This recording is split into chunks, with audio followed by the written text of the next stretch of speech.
Eksodosy toko 19.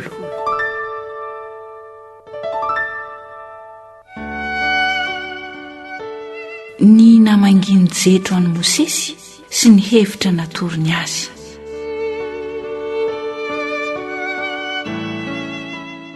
Ary rehefa reny jetro mpisorona tao Midiana rafozan'i Mosesy izay rehetra nataon'Andriamanitra ho an'i Mosesy sy ny Israely olony, dia nitondran'i Jehova ny Israely nivoaka avy tany Egipta, dia nentin'ny jetro rafozan'i Mosesy Zipora vadin'i Mosesy rehefa nampiverenina izy, ary ny zanany rahalahy.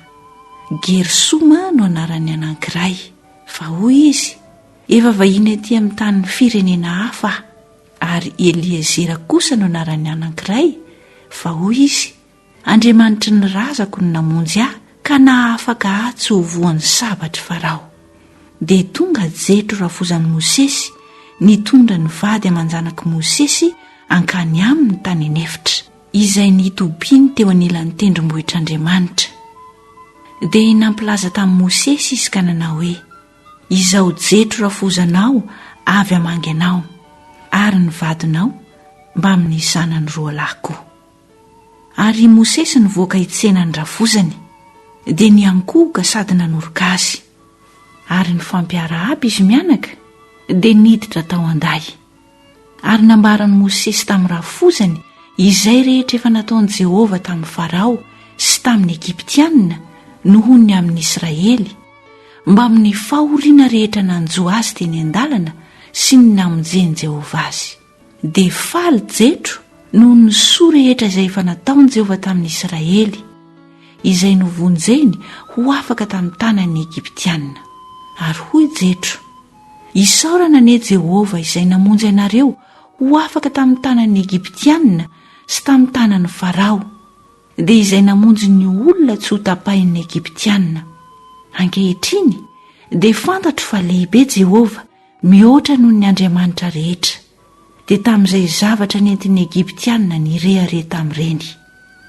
Ary jetro rafozan'i Mosesy nitondra fanatitra dorana sy fanatitra hafa alatsa-drà ho an'Andriamanitra, dia nakao Arona sy ny loholon'ny Israely rehetra hiara-mihinan-kanina amin'ny rafozan'i Mosesy teo anatrehan'Andriamanitra. Ary noho ny maraina dia nipetraka hitsara ny olona Mosesy, ka dia nijanona teo anatrehan'i Mosesy ny olona hatramin'ny maraina ka hatramin'ny hariva. Ary rehefa hitan'ny rafozan'i Mosesy izay rehetra nataony tamin'ny olona, dia hoy izy: inona izao zavatra ataonao amin'ny olona izao? Nahoana no ianao irery ihany no mipetraka, fa ny olona rehetra kosa mitsangana eo anatrehanao hatramin'ny maraina ka hatramin'ny hariva?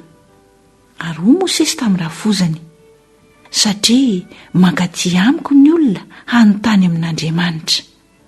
Raha misy manana ady izy dia mankaty amiko, ka mitsara azy rotonta aho, dia mampahalala azy ny didin'Andriamanitra sy ny lalàny. Ary hoy ny rafozan'i Mosesy taminy: tsy tsara izao zavatra ataonao izao.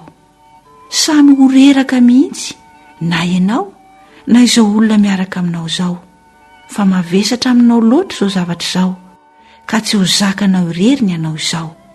Ary ankehitriny dia maneke ny teniko, fa hanoro-hevitranao aho, ka Andriamanitra anie hombanao. Oka ianao ho alalan'ny olona amin'Andriamanitra, mba hitondranao ny teniny amin'Andriamanitra, ary hampianatra azy ny didy sy ny lalàna ianao, sy hampahalala azy ny lalana izay mety alehany sy ny asa izay mety ataony. Ary mizahay eo amin'ny olona rehetra izay lehilahy mahay sy matahotra an'Andriamanitra, dia lehilahy marina izay tsy tia kolikoly, ka manendre mpifehy 1000 sy mpifehy 100 sy mpifehy 50 ary mpifehy 10 hifehy azy. Ary aoka ireo no hitsara ny olona mandrakariva, ka ny ady lehibe rehetra no aoka hoentiny aminao, fa ny ady madinidinika rehetra kosa dia aoka ho tsarainy ihany. Dia ho maivamaivana kokoa aminao izany, ka dia hiara-mitondra aminao ireo. Raha nao arak'izany zavatra izany ianao, ka hilaza izay didy aminao Andriamanitra, dia haharitra ianao. ary izao olona rehetra izao koa dia ho tonga soamantsara any amin'ny taniny. Dia negeny Mosesy ny tenin'ny rafozany ka nataony avokoa izay rehetra efa nolazainy. Dia nofidian'i Mosesy izay lehilahy mahay tamin'ny Israely rehetra ka nataony lohan'ny olona hanapaka azy, dia ho mpifehy 1,000 sy ho mpifehy 100 sy ho mpifehy 50 ary ho mpifehy 10. Dia nitsara ny olona mandrakariva ireo, koa ny ady sarotra ihany no nentiny tao amin'ny Mosesy, fa ny ady madinika rehetra kosa dia notsarainy ihany. Ary Mosesy namoaka ny rafozany ka dia lasa nody any amin'ny taniny izy.